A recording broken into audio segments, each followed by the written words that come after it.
Movie के start में हमें कुछ सिपाही दिखाए जाते हैं जिन्हें दुश्मनों ने जंग में हरा दिया था। इसीलिए वो अपने किंगडम, अपने राज्य का शाही सोना एक जहाज में डालकर समंदर में छुपा रहे थे, क्योंकि वो जानते थे कि दुश्मन उनके सोने को भी चुरा लेंगे। दूसरी तरफ कुछ टाइम बाद एक और बहुत बड़े जहाज में कुछ चोरों को मरने के लिए छोड़ दिया गया था।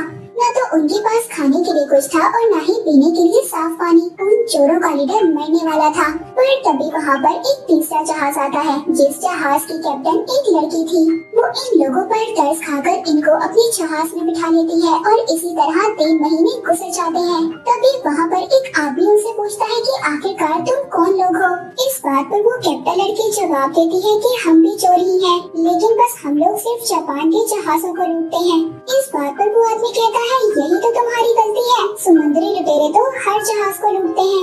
उनकी बातों के बीच उनको दूर से एक जापानीज जहाज आता दिखाई देता है, जिसे देखकर सब खुश हो गए थे। यहीं पर चोरों का लीडर उनसे कहता है ये जहाज तो मैं लूटूंगा क्योंकि मैं बहुत अच्छा तलवारबाज हूँ। यानी वो कहना चाह रहा था कि मैं बहुत अच्छी तलवार चलाता हूँ। वो चोरों का लीडर उस जहाज में चला जाता है और जो जापानी लोग थे उनसे लड़ता है। कैप्टन लड़की भी उस जहाज में आ जाती है और उनसे लड़ती है। अब सब लोगों को मारने के बाद जब इनका एक आदमी पूरे जहाज को चेक करता है तो वो बताता है कि इस जहाज में तो कोई भी कीमती सामान नहीं है और न ही कोई खाने पीने का सामान है। वो कैप्टन लड़की उन लोगों से पूछती है कि आखिरकार बगैर खाने पीने के तुम लोग क्या कर रहे हो। तभी उनमें से एक बच्चा बताता है कि हम लोग एक खजाने की तलाश में निकले थे और रास्ता भटक गए और इस वजह से हमारा सारा खाना भी खत्म हो गया। बच्चे की बात से अब उनको भी लालच आती है और अब ये लोग उनसे खजाने का नक्शा ले लेते हैं और दोबारा से अपने जहाज में आ गए थे। कैप्टन ये डिसाइड करती है कि हम लोग इस खजाने को ढूंढेंगे। वो सभी बहुत ज्यादा खुश हो जाते हैं।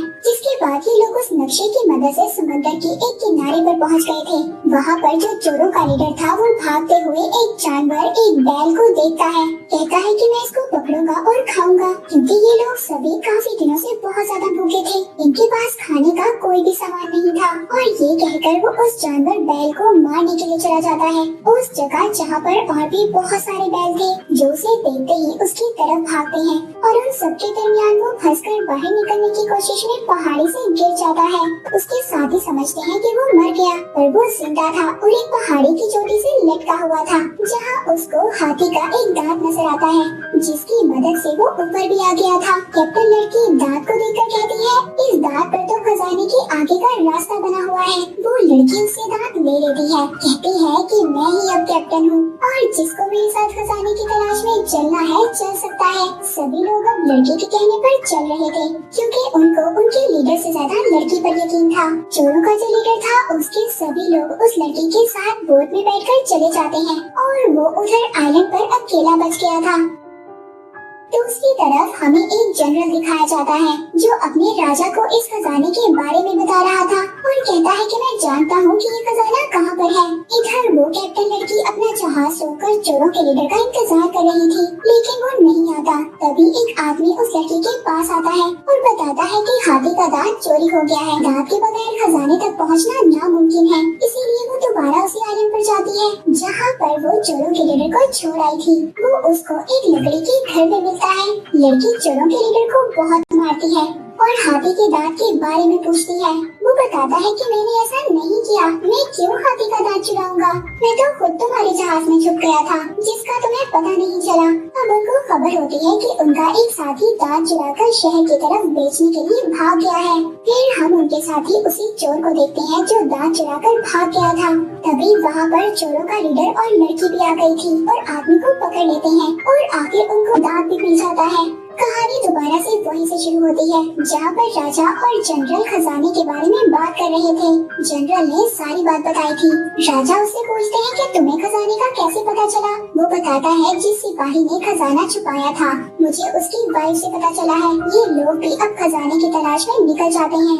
उधर उस कैप्टन लड़की का एक साथी उस दांत पर लिखे हुए लफ्जों को पढ़ने की कोशिश कर रहा था, पर तभी चोरों के लीडर को बात समझ आ जाती है और कहता है कि मैं जानता हूँ कि जगह कहाँ पर है। ये लोग उस जगह पर निकल जाते हैं जो जगह समंदर के दरमियान में थी। ये लोग अपनी बोट से कूदकर समंदर के अंदर जाते हैं। वहाँ पर उनको बहुत सारी जेली फिशेस दिखाई देती हैं। तभी उनको समंदर में एक रास्ता नजर आता है। वो लोग उस रास्ते से एक केव में पहुँच गए थे, पर यहाँ पर उनको कुछ भी नहीं मिलता। तभी वो चोरों का लीडर उस लड़की से कहता है, तुम सबकी कैप्टन बनती हो ना, चलो रास्ता बताओ सबको खजाने का। इस बात पर उस लड़की के एक साथी को बहुत ज्यादा गुस्सा आ जाता है। वो चोरों के लीडर को मारता है, पर वो उस आदमी को दूर फेंक देता है, जिससे कि वो उस केव का रास्ता खुल गया था। वो लोग वहाँ पर जाकर देखते हैं, उनको चांदी के अलावा कुछ नहीं मिलता। उसको देखकर सभी खुश हो रहे थे, पर तभी चोरों का लीडर कहता है कि ये असल खजाना नहीं है, खजाना तो कहीं और छुपा हुआ है। और तभी उन लोगों को उधर एक झंडा नजर आता है जिस पर ड्रैगन बना हुआ था। जब वो लोग उस झंडे को गौर से देखते हैं तो उस झंडे पर जो ड्रैगन बना हुआ था उसमें एक नक्शा था। पर तभी वहाँ पर एक जोरदार धमाका होता है। ये ब्लास्ट उसी राजा के जनरल ने किया था जो खजाने की तलाश में था। यहाँ पर जनरल के सिपाहियों और चोरों के लीडर के दरमियान में लड़ाई हो जाती है। यहाँ पर पता चलता है कि जो राजा का जनरल था उसकी चोरों के लीडर के साथ पुरानी दुश्मनी थी। ये दोनों यहाँ पर बहुत ज्यादा लड़ते हैं। तभी चोरों का लीडर चांदी के संदूक को एक रस्सी से अपनी कमर पर बांध लेता है और उसी पानी में कूद जाता है जहाँ से उन्हें केव का रास्ता मिला था। वो उस संदूक की वजह से पानी की गहराइयों में चला गया था, पर कैप्टन लड़की उसको बचा लेती है, मगर उसको बचाते हुए वो खुद भी डूब रही थी। जिसके बाद एक बहुत बड़ी वेल आकर उनको अपने मुंह में डाल लेती है। उस वेल का पेट फट जाता है, जिससे कि वो दोनों अपने जहाज में वापस आकर गिरते हैं। उधर केव में उस राजा के सिपाहियों को जो खजाने की तलाश में था उनको झंडा मिल जाता है।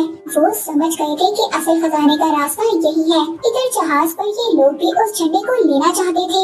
ये लोग उस आदमी को बांध देते हैं जिसने पहले भी हाथी का दांत चोरी किया था। इन दोनों को अभी भी अपने उस साथी पर शक था जिसने हाथी का दांत चोरी किया था। इस बार वो आदमी कहता है कि वो झंडा मेरे पास नहीं है, पर हाँ उस झंडे के ऊपर ड्रैगन के मुंह में जो नक्शा बना हुआ है मैं उसका रास्ता जानता हूँ। लेकिन वहाँ पर हर वक्त बिजली चमकती रहती है। दरअसल ये आदमी बचपन ही से पायरेट्स यानी लुटेरों के साथ था और इस आदमी ने बचपन ही में उस जगह को देखा था, यानी कि ये लोग अब बगैर नक्शे के भी वहाँ पर जा सकते थे। पर ये आदमी इन लोगों के आगे एक शर्त रखता है, कहता है अगर तुम लोग मुझे इस जहाज का कैप्टन बनाओगे तभी मैं तुम लोगों को उस खजाने तक लेकर जाऊंगा। वो कैप्टन लड़की उसको अपनी जगह पर कैप्टन बना देती है और खुद सबके लिए खाना बनाने जाती है। पर वो लड़की जो खाना बनाती है वो बहुत बुरा होता है। सब लोग उस खाने को थूक देते हैं, पर यहाँ पर जो चोरों का लीडर था उसकी बहुत तारीफ करता है क्योंकि वो उसको पसंद करने लगा था। जिसके बाद ये लोग अब उस जगह पर पहुँचते हैं जहाँ पर बहुत तेज बिजली चमकती थी और हर वक्त तूफान आता रहता था। तभी उनके जहाज पर बिजली गिरती है जिससे कि उनके जहाज को बहुत नुकसान होता है। उधर राजा का जनरल भी अपने जहाज को वहाँ पर ले आया था क्योंकि उसको वहाँ पर झंडा मिल गया था जिस पर नक्शा था। उसने अपने जहाज के साथ बहुत सारी पतंगे बांधी हुई थी और इस तरह उसके जहाज को कोई भी नुकसान नहीं होता। इस तूफान का सामना करने के बाद वो लड़की और चोरों का लीडर एक आइलैंड पर पहुँच गए थे। उन्हें एक बहुत ऊंचा पहाड़ नजर आता है जिस पर बिजली गिर रही थी। ये दोनों समझ गए थे कि खजाना उधर ही है। चोरों का लीडर उस लड़की को वहीं पर छोड़कर खुद उस पहाड़ पर जाता है। उधर दूसरी तरफ वो आदमी जो कैप्टन बनकर इन लोगों को अपने साथ लेकर आया था उसके फजूल ऑर्डर की वजह से सब लोग बहुत ज्यादा परेशान हो गए थे और उसको मार रहे थे। पर तभी वो एक पेंगुइन के मुंह में सोना देखता है। वो अपने बाकी साथियों को भी बुलाता है, पर वो पेंगुइन वहाँ से जा चुका था। उसके सभी साथी ये समझते हैं कि ये झूठ बोल रहा है। तभी वो पेंगुइन वहाँ पर दोबारा आ गया था। सभी बहुत ज्यादा खुश होते हैं कि उन्होंने खजाना ढूंढ लिया। उधर दूसरी साइड पर उन चोरों का लीडर भी पहाड़ पर पहुँच गया था, मगर अब वहाँ पर राजा का जनरल भी था। वो उस जगह पर जाते हैं जहाँ पर बिजली चमक रही थी और उस बिजली की वजह से जनरल के बहुत सारे साथी मारे गए थे। पर वहाँ पर एक जगह ऐसी थी जहाँ पर बिजली नहीं पड़ रही थी। जनरल ये सोचता है कि क्या पता यहाँ पर खजाना हो। उसके आदमी उस जगह को खोदने लगते हैं, पर वहाँ पर उनको कुछ भी नहीं मिलता सिवाय एक संदूक के जिस पर ड्रैगन बना हुआ था।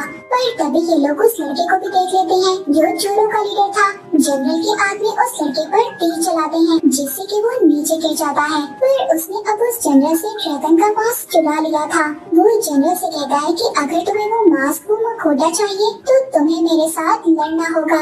उधर जनरल के आधे लोग कैप्टन लड़की के जहाज पर हमला कर देते हैं। तभी वो लड़की वहाँ पर अपने और साथियों को ले आती है ताकि वो अपने जहाज को बचा सके। उधर चोरों के लीडर और जनरल के दरमियान में लड़ाई हो रही थी और इसी लड़ाई के दौरान वो ड्रैगन मास्क को मुखौटा पानी में गिर जाता है। उधर वो आदमी जो कैप्टन लड़की के साथ था और सबको यहाँ पर लाया था, उसने उस पेंगुइन की पाँव पर रस्सी बांध दी थी जिसके मुंह में सोना था। वो पानी में चली जाती है और तभी वो आदमी भी उसके पीछे चला जाता है।